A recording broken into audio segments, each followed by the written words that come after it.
right, is hoping that all is well with you. It's a new week and of course new stuff to talk about right here on One. My name is Eugene Anangwe. Thank you so much for tuning in, and of course the hashtag to use if you want to get interactive with us is hashtag 101RW. You can as well follow us on Twitter at 1on1RW.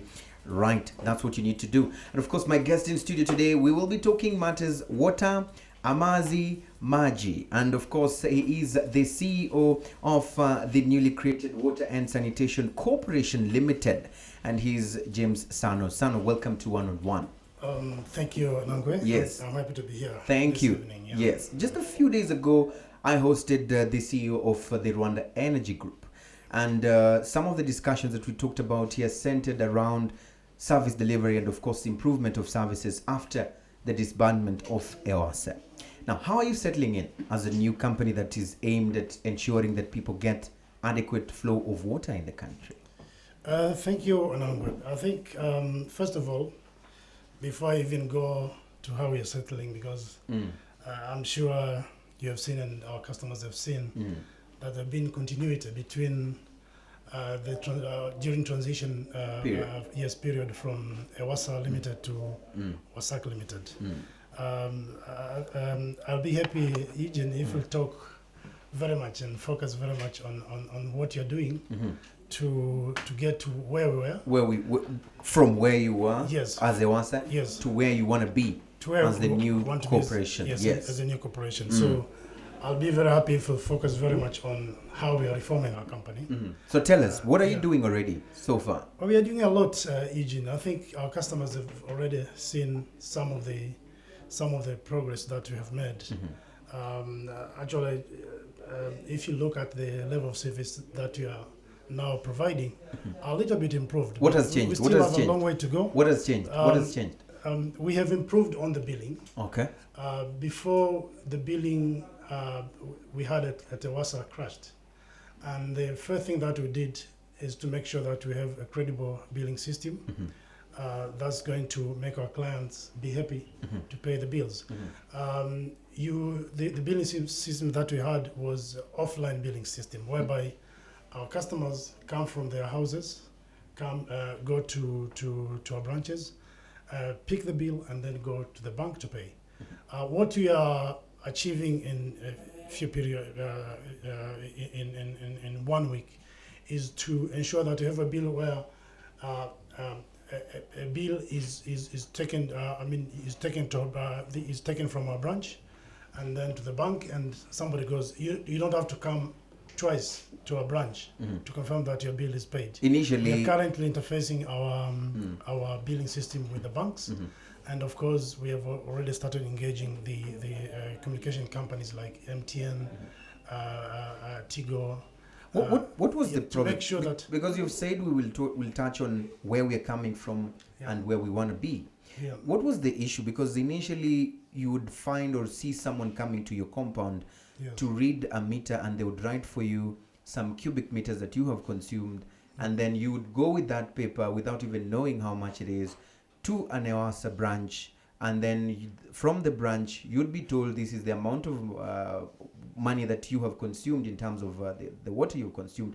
Then you'll be given an account number, which now you'll have to leave that place and then go to a bank to cash the money. Actually, that is what we are trying to reduce. You're reducing or completely eradicating it? We are reducing because it has to be done step by step. Okay. The first thing is to interface our billing system with the banks. After that, you're going to interface our billing system with communication, with mobile communications, whereby people will be receiving their bills on their phones and pay it through the phones, through mobile money. Okay. Yes, so it will be your choice to either to pay through the bank, or if you miss the agent, so it's a then project you go which there to see we them. have started. We have a consultant who is taking our IT through, our IT experts who actually developed this system in-house. It is not a system that you're going to buy outside. Yes, which might bring issues. Somewhere.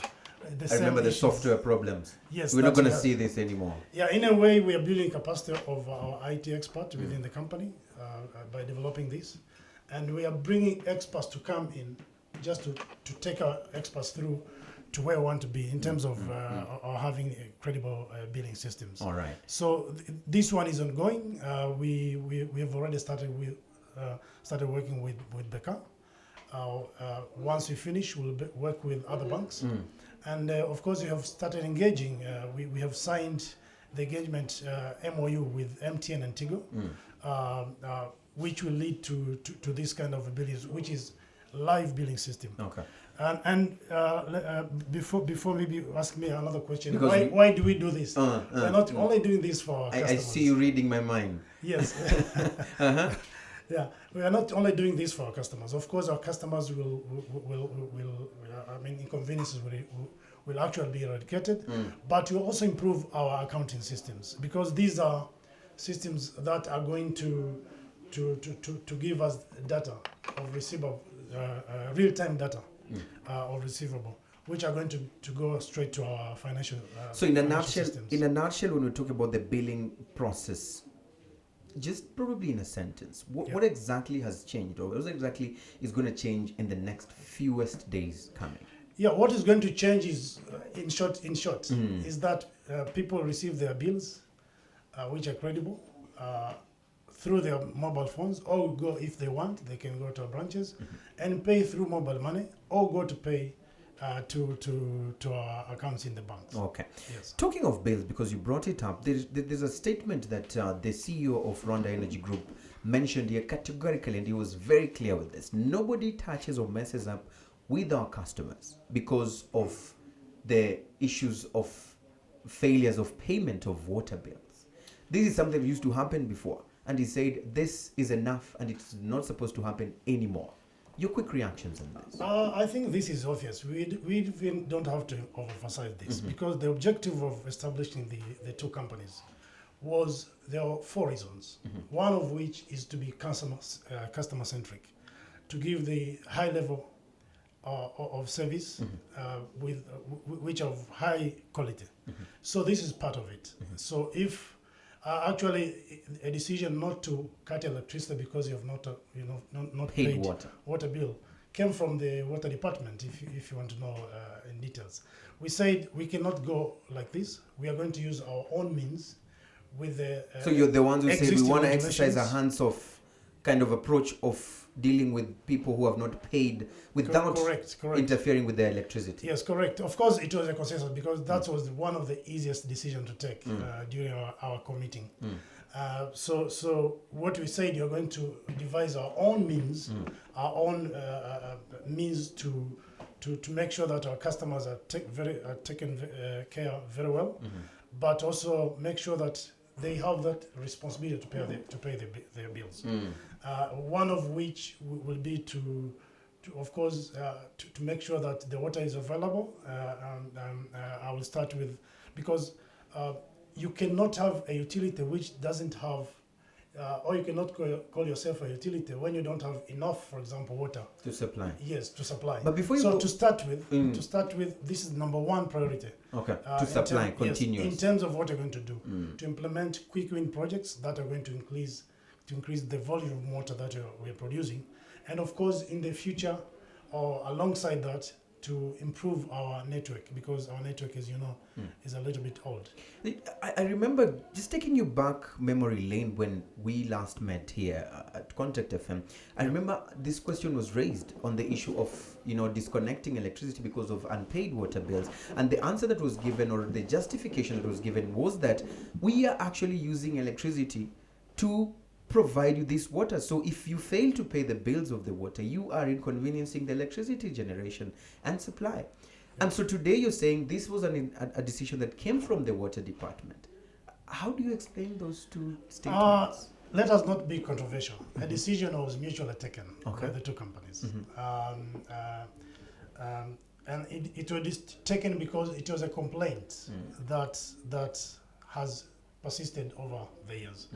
And one of the decisions that we took in the first meeting, which is a co-meeting between the two companies, was to stop this.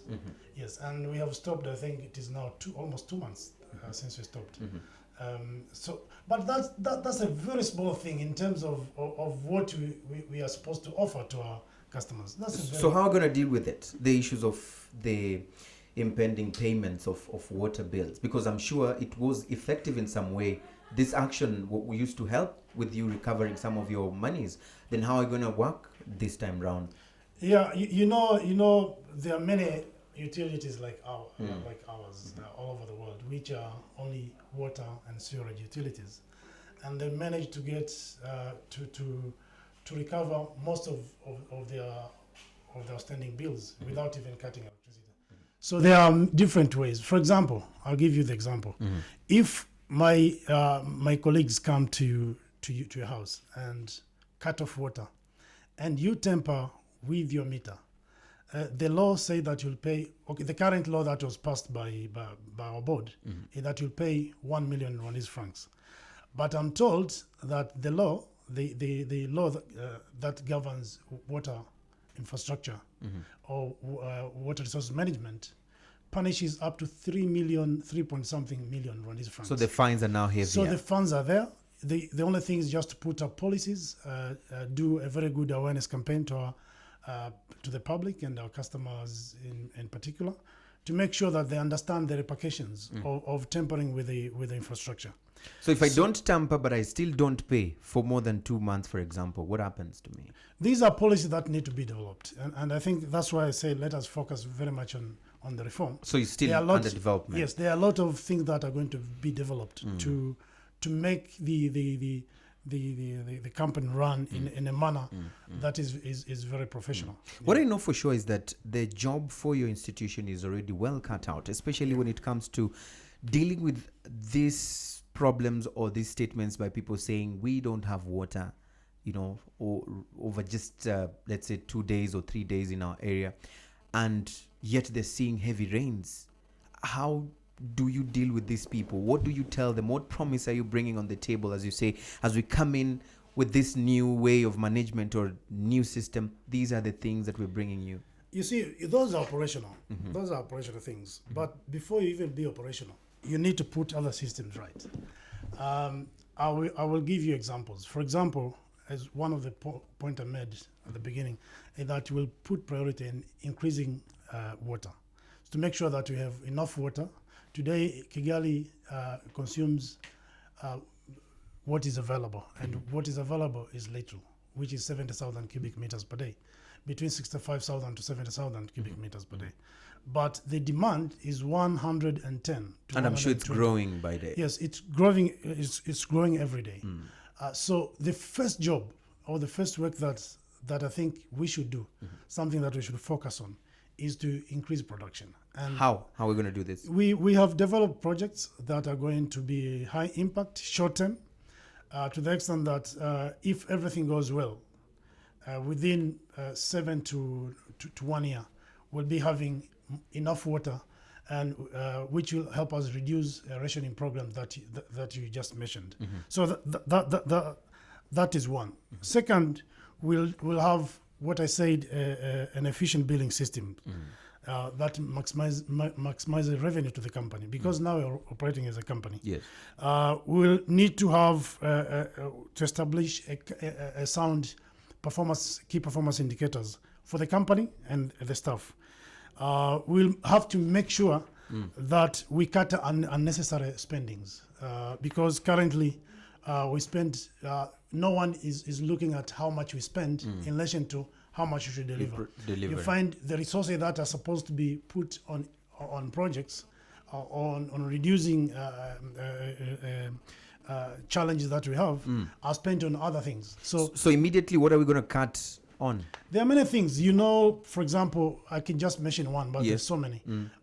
We have rentals. Okay. Yes, which cost us over currently over 300 to 400 million per year. When you say rentals, what do you mean? The EWASA has been renting houses. Okay. While there is opportunity for your staff? No, for offices. For offices. While there is opportunity to use our own infrastructure, the infrastructure that we have up country in Kigali and up country, to have them as our offices, or even if we, when we rent, we need to be very, because sometimes we rent on on a very high cost compared to others.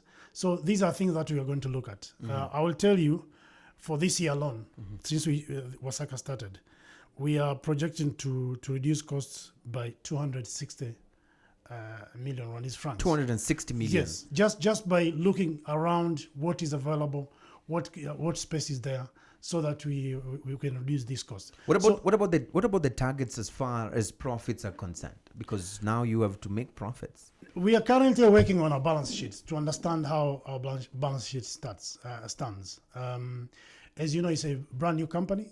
We just opened accounts this week, new accounts. Did you start at zero? Yeah, no, we are not starting at zero because the company has so many assets, and we are also in the process of separating assets, assets that we have, and of course revenues that we have, because on daily basis we get receivable from bills that are paid by our customers. So you're not starting from zero, but we are starting from zero in terms of establishing these systems and accounting systems that we have, and of course you're going to transfer what you had as a WASA after separation. So for now, it's not clear to say this is the amount of money we are targeting as far as... It is not clear because the separation process will take 12 months. And even separation of other things like liability, stuff, are going to take almost 12 months. So we cannot say now how our balance sheet stands, although we need to have it as soon as possible. That's why I can inform you that we already have a team that is working on establishing this kind of information. Maybe before you go to the next point, let's talk about the sewage system in the country. It's a question most people ask me and tell me, okay, could you ask them what are we going to do about our sewage system? Because you live in a residential area where probably you are more than one houses around there, but the drainage system in terms of the sewage system is not that elaborate. I mean, what do we promise our citizens as far as putting in place a proper sewage system is concerned? Yeah, I think you all know that the sewage system does not exist in Kigali. We don't have a centralized sewage system. Yeah. But that does not mean Kigali is dirty to start with. Kigali is clean, as you all know. Using, because sewage. Does this make us comfortable and say no? Let me explain this. We are clean. The sewage wastewater management does not necessarily mean you need to have very expensive infrastructure. But the more you grow, like Kigali is growing today, the more you will need such a system. And we have started the process of doing the study. The study is now at the level of 80%. They're developing a study to construct a centralized sewage system, which will cover the central business Kigali, the center, Kigali city center. And this will be developed after this study has been completed. We expect that the study will be completed this December, and from there we are going to invite people who can finance this network. So the network is going to be the treatment plant is going to be at a place called Gitkinyoni on the way to Butare, and outside Kigali on the way to Butare. Once this is in place, it will be connected to all the sewage will be transported to Gitkinyoni, where there'll be a sewage treatment plant. Okay. Yeah. It's a very expensive undertaking. Yes. It's not something that you will do quickly. Do you have that will be the phase resource? 1. We have sorry. Do you have the resource? No, the resources are always there. You only need to have a good project, present to partners, and then you take it from there. Yeah. From the onset or the face value, it might look like probably we are waiting too long. We seem to be just comfortable that it's not probably time for it. Don't you feel that probably this will blow up on us? I mean, if we don't act faster, because once you have a city that is now fully developed, it might be really hard to put these things in place. It is not that people are taking it as if it's not a problem. It is actually a problem, and that's why this study is taking place. Yes. After we get it, of course, we'll cover the central business district, and from there, another phases will follow. We already have a study that will cover this area, Kichukiro and Gasabo, which is funded by the World Bank. The one in Kigali City is funded by our government and the European Investment Bank, and the other one will be with the World Bank. All right. Yeah. In the last minutes of the show, I'd like us to look at the issues of customer service and service delivery to the people. Yeah. And then as I ask this question, I'm looking at the level of speed in terms of getting to deal with a customer's problem. For example, I'm located somewhere and I have a water problem, or the water has burst, or there's been no water in my area for more than a day. Yeah. How effective is your team in dealing with this today? Yeah, one undertaking that we're going to do, which have already started, is to acquire skilled labor within the company. Do we have this already? Because when you say we are planning to acquire, yes, it might worry some people that you may not have some of that. it is available, Okay. but some of it will be gotten through open competitive recruitment. So we're going to recruit. We have a plan. We already have a plan which is developed by our consultants who are working with us at the moment. We are going to assess the staff that we have.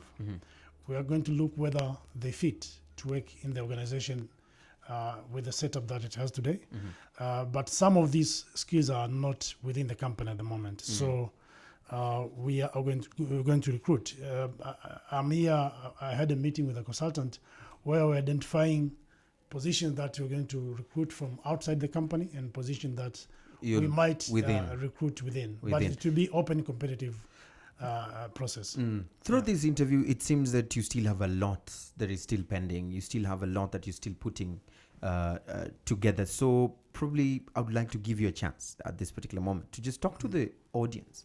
That person probably who maybe has been feeling like, okay, finally the challenges I used to have when it comes to water during the days of EWASA probably are long gone, or they still have a worry that the status quo is still the same. They're still having the same problem with no one coming to their aid. What can you tell these people today? Well, first of all, things cannot change overnight. It takes time. And whatever you put in costs something, including having skilled personnel to do that. So you cannot recruit.